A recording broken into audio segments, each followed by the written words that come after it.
বাঁচাতে বাংলাদেশে রোহিঙ্গা অনুপ্রবেশ। আরাকান আর্মির আতঙ্কে রোহিঙ্গারা টেকনাফ থেকে কক্সবাজারে অনুপ্রবেশ। ট্রলারে করে সমুদ্র পার করে প্রায় ৩৬ জন রোহিঙ্গা। বিজেপির হেফাজতে রয়েছে অনুপ্রবেশকারীরা। আরো একবার জানাবো আপনাদেরকে, প্রাণ বাঁচাতে এবারে বাংলাদেশে রোহিঙ্গা অনুপ্রবেশ। আরাকান আর্মির আতঙ্ক, সেই আতঙ্ক তারা করছে রোহিঙ্গাদের। টেকনাফ থেকে কক্সবাজারে অনুপ্রবেশ প্রায় ৩৬ জন রোহিঙ্গা।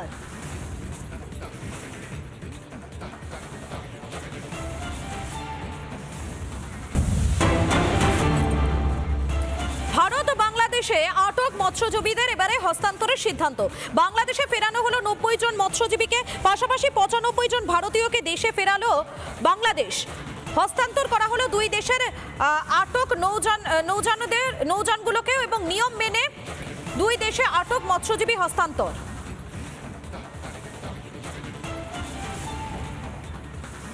ভারত বাংলাদেশ আটক মৎস্যজীবীদের হস্তান্তর। বাংলাদেশে ফেরানো হলো ৯০ জন মৎস্যজীবীকে, অপরদিকে ভারতে অর্থাৎ নিজের দেশে ফিরলেন ৯৫ জন ভারতীয় মৎস্যজীবী। হস্তান্তর করা হলো দুই দেশের আটক নৌযানও।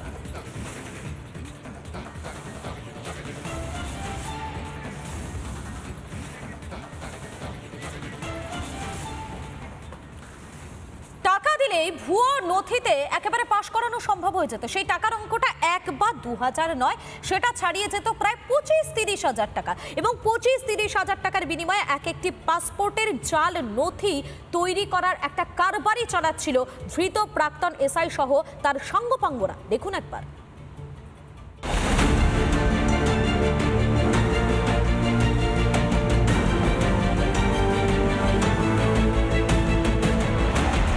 জাল নথি দিয়ে আসল পাসপোর্ট তৈরি কাণ্ডে গ্রেফতার একাধিক। গ্রেফতার এই অপরাধের সঙ্গে যুক্ত দুই পান্ডা মনোজ গুপ্তা ও আব্দুল হাই। কিভাবে রাজ্যে ছড়িয়ে জাল পাসপোর্টের জাল?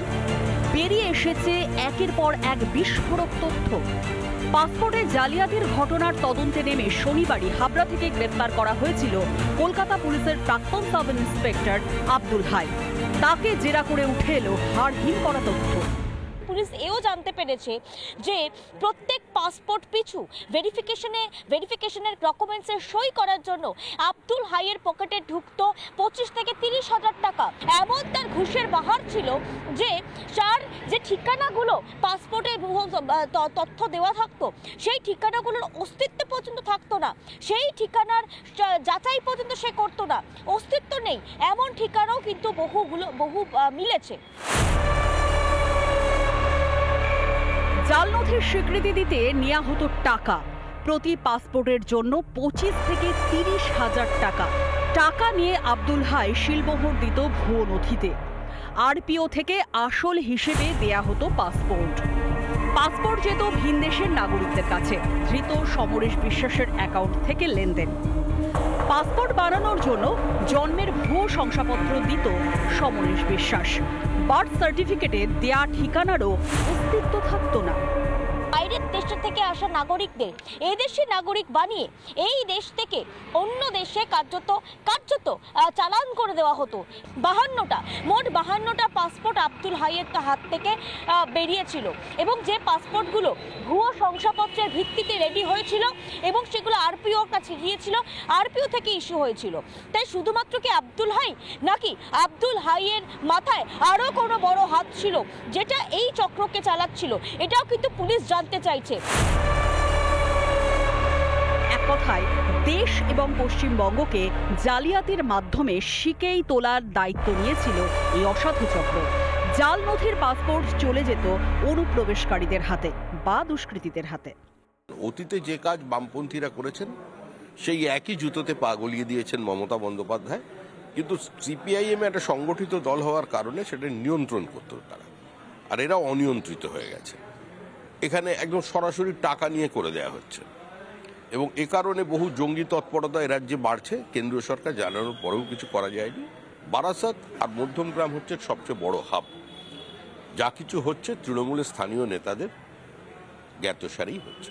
যৌথভাবে অনুপ্রবেশকে ঠেকাবার জন্য যে সমস্ত প্রশাসনিক পদক্ষেপ নেওয়া দরকার সেগুলো নিন।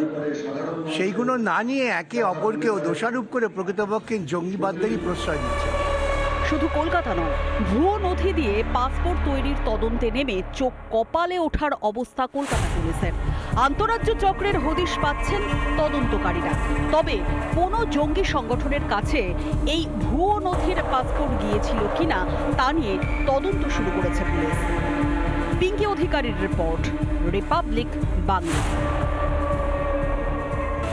নানা ধরনের কন্টেন্ট দেখার জন্য লাইক করুন, শেয়ার করুন আমাদের ফেসবুক পেজ, সাবস্ক্রাইব করুন আমাদের ইউটিউব চ্যানেল। পাশাপাশি অন্যান্য ব্রেকিং নিউজের জন্য অবশ্যই চোখ রাখুন রিপাবলিক বাংলায়।